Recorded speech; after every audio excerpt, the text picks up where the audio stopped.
After a late dinner with his father, Kevin decided to listen to music before bed.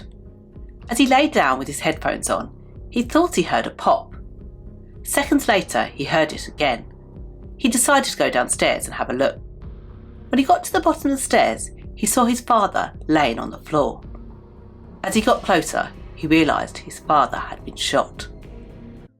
Hi, my name is Sara Jade and welcome to my channel, where we talk about true crime, untold cases and more. Now let's get on with this week's case. Bill McLoughlin came from a very low income family and wanted more from his life. As he grew up, he worked very hard and soon started a company and invented a kidney dialysis machine. The company took off and he led a very successful life, living off the royalties. By the age of 55, he was a very successful businessman, a beloved father and an avid sportsman. He lived in the neighbourhood above our coves and had houses in Las Vegas and Hawaii. He loved fishing and target shooting and drove around in his own planes and luxury cars. His friends and family described him as a very gentle, loving man who had a great zest for life. Bill was married for 25 years and had 3 loving children, 2 daughters and a young boy. When they grew up and moved on, his wife Sue decided she wanted a divorce. She wanted to start a new chapter in her life and move to Hawaii. Bill, who was a very religious man, wasn't happy with this at first, but she was very persistent, and soon they got divorced and she moved to Hawaii. Although Bill had all this money, he was very lonely now that he'd been divorced and his children had moved on. He decided he wanted someone to share his money with, so he answered a personal ad in the newspaper and soon went on a date with a young girl called Nanette Johnson. At the age of 28, Nanette was half of Bill's age, but they hit it off straight away. Nanette was a single mum with 2 children, and she was described as a great mother, which Bill loved. She went to the gym often, looked after herself, and was described as very good looking. She was also very intelligent and was very interested in Bill's business ventures, and he was happy to mentor her and coach her in her business ideas. They were soon inseparable and Nanette moved into Bill's house and helped him with his business. He also bought her a beach house nearby and they soon got engaged. Their honeymoon period, though, didn't last very long, as Bill's 25-year-old son was involved in a hit and run with a drunk driver. Kevin was a pro surfer and was respected and admired in the area because of his talents. He was also very into skateboarding, and one night while out on his skateboard, he was hit by a drunk driver, and this put him into a coma for over 3 months. Luckily, Nanette was very supportive and stood by Bill's side while he helped out his son. When Kevin came out of his coma, he moved back in with his dad and Nanette, and they looked after him as he recovered from his injuries. Due to his brain injuries, he needed support as he had trouble with his balance and coordination. On the 14th of December 1994, Nanette was attending her son's football game, so Bill and Kevin decided to have a late dinner before settling down for the evening. After dinner, Kevin went up to his room to listen to some music. As he lay down with his headphones on, he thought he heard a bang. He decided to go downstairs and have a look, and when he got downstairs, he saw his father laying on the floor. When he got closer, he saw that his father had been shot. He ran to the phone straight away and called 911. Newport Beach emergency, please fire paramedics.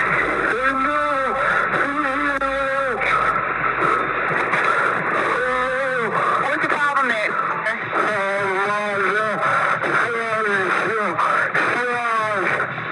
I can't understand what you're saying. Okay, is your father or your dog? Your father? Okay, we stand an officer there any minute now. When the police arrive at the house a few minutes later, they see that the front door had been left open. When they go inside, they find Bill in the kitchen, laying dead on the floor. He had been shot 6 times at close range in the chest. When they first entered the house, they realised a key was stuck in the front door, and another one was on the mat. They searched the house but found nothing out of the ordinary. The house was immaculate. They tried to talk to Kevin, but he was too distressed to talk to them. A little while later, Annette turns up at the house and is greeted by a horrific scene. After speaking to the police, she takes Kevin home. After processing the whole house, the police had little evidence. They had no fingerprints, no footprints, and no blood on the scene. The only evidence they had were the 2 keys and the fact they knew a 9mm gun was used. As with any homicide investigation, they started questioning anyone close to the victim first. So they decided to bring in Bill's family and Annette for questioning. And one name kept coming up throughout, and this was Bill's business partner, Hal Ross. 12 years ago, the 2 men had worked together to build the first prototype of the dialysis machine. Hal was the inventor and Bill was the businessman and marketer. They had a few good years together, but soon they had a huge argument over the direction of the company. They decided to part ways, and Bill paid an undisclosed settlement and built the company to what it is today. The following years, Hal knew how much Bill had made after he had left and wasn't happy with the settlement and wanted more money. He'd recently sued Bill for over $9 million for the royalties. It was a long and complex case and took its toll on Bill. But just 1 month ago, before the accident, the court had ruled in Bill's favour. This gave Hal a huge motive, and they also found that Bill was looking at the documents on the day that he died. Hal immediately became a suspect, and they flew down to Santa Barbara just 48 hours later to speak to him. After speaking to Hal and checking his alibi, they realised that he was having a haircut in downtown Santa Barbara at the time that Bill was shot. This meant he was nowhere near the crime scene. They couldn't rule out that Hal had got a hitman to kill Bill, but something was nagging at the police, and that was the 2 keys. There was no way that Hal could have got access to Bill's keys and wouldn't have been able to make a copy, which made them think that it was someone closer to home. The police thought they should start with the person that was with Bill that day and had access to the keys, and that was his 25-year-old son, Kevin. After the accident, Kevin had moved in with Bill, but 2 years later he was still having issues. This led him down a path of destruction, and he started drinking and taking drugs. Bill was not happy with this at all and did everything he could to help his son. He got him into AA classes and even threatened to throw him out the house if he didn't clear up his act. Tension had grown between the two, as Bill kept drug tests in the fridge, and even made Kevin sign a document that said if he took drugs again, he would be disowned. That evening, Kevin was supposed to be in an AA meeting, but for some reason he had decided not to go.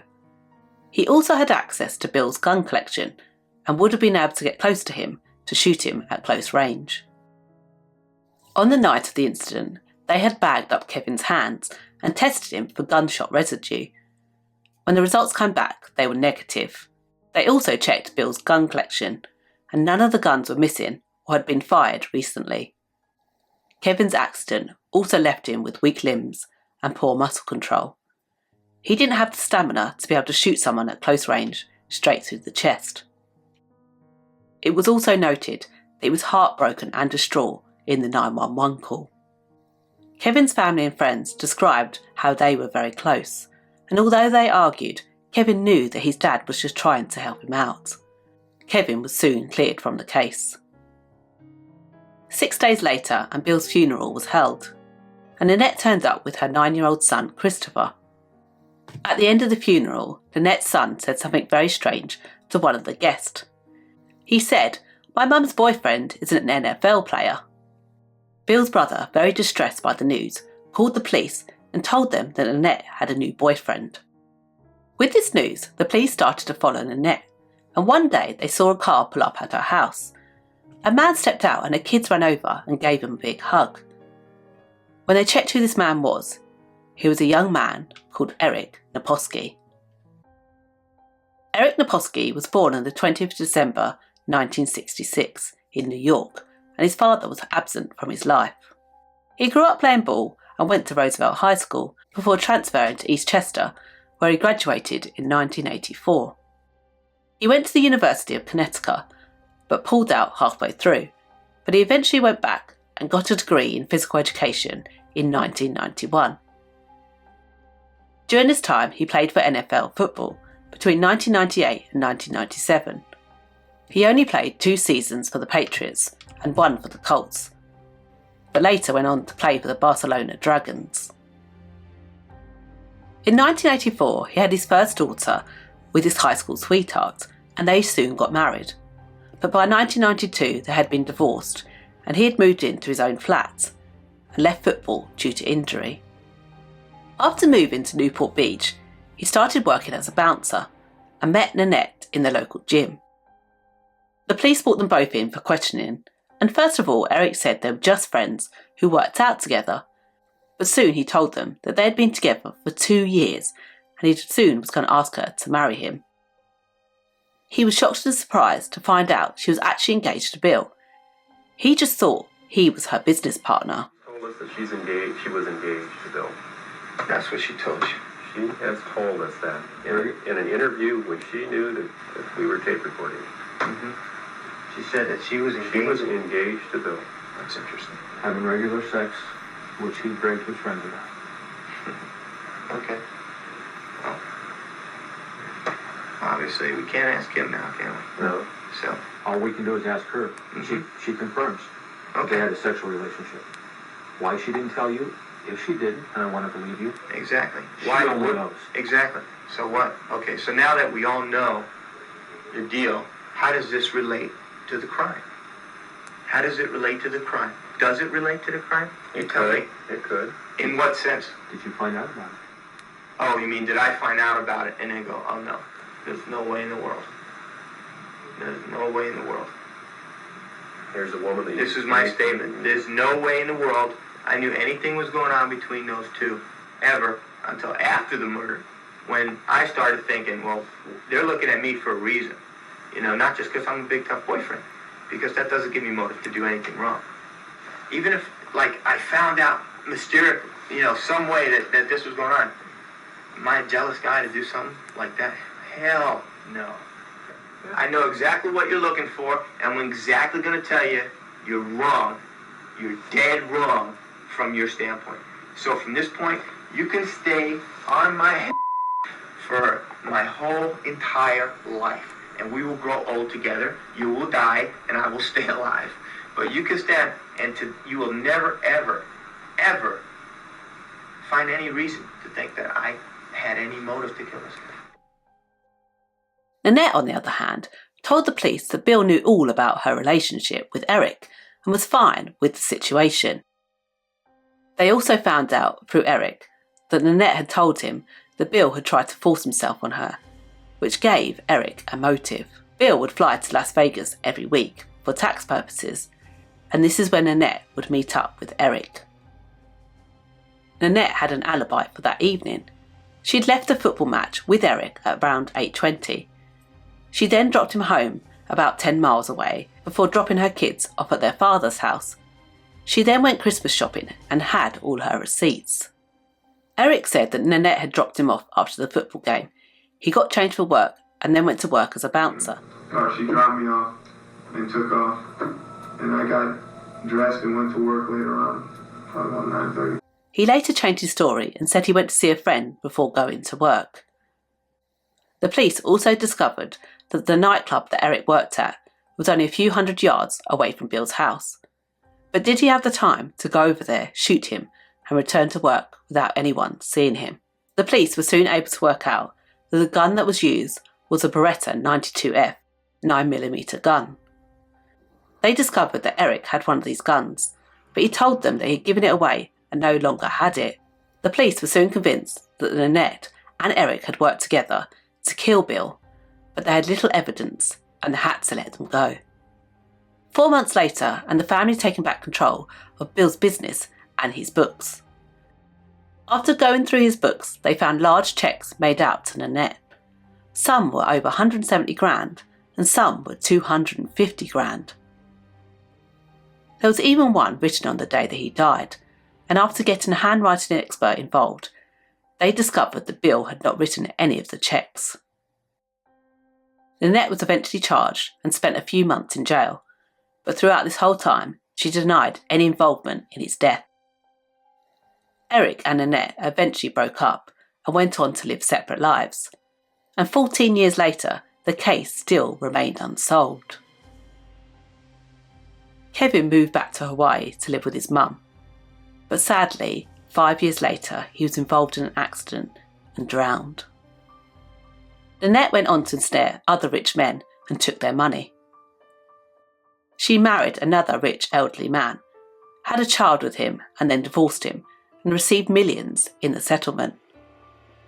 She then went on to marry again and have another child.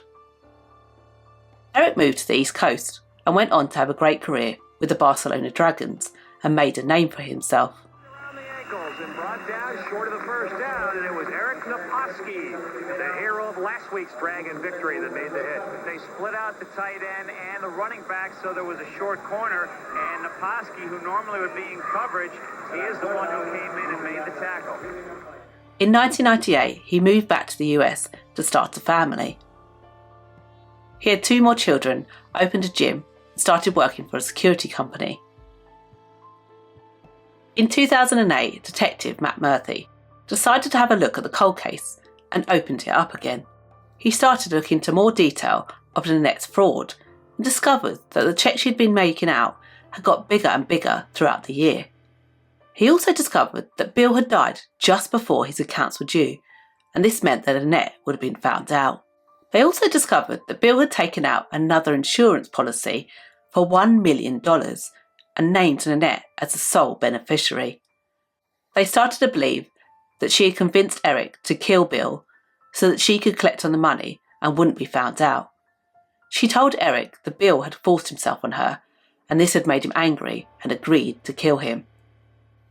They also noted that she wasn't scared after Bill had been killed.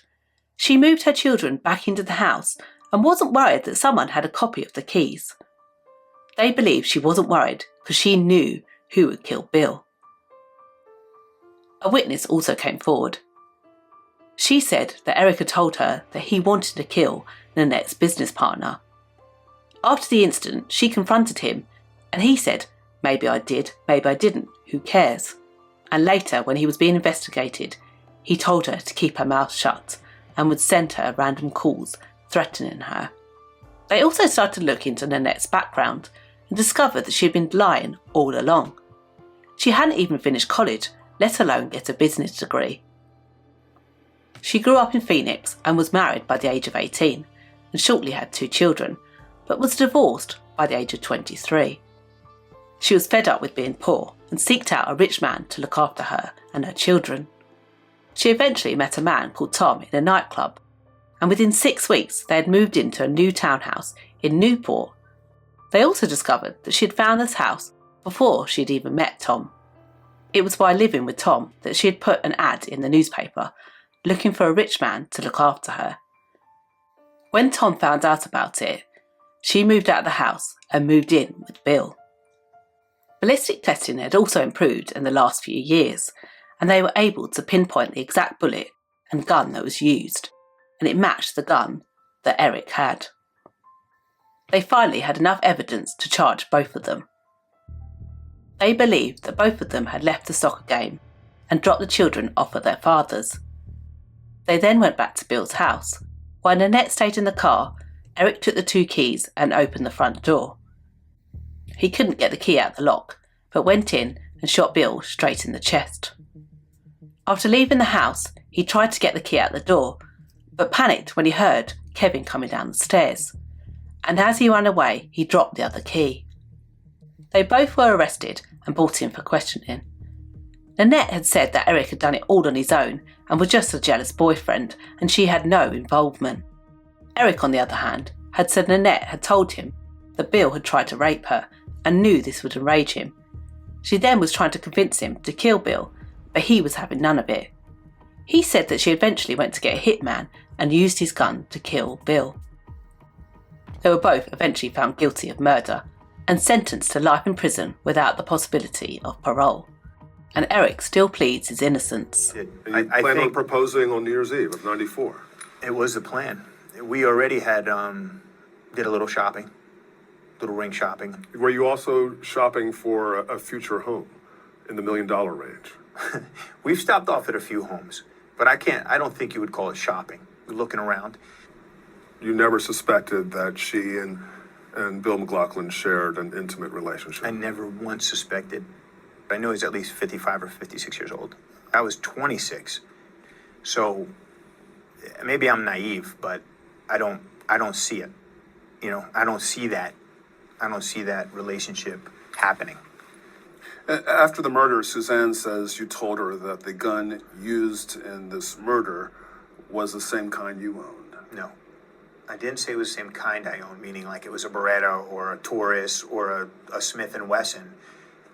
Classified as a 9mm weapon, which was already known to me. Not a 9mm gun. That's it.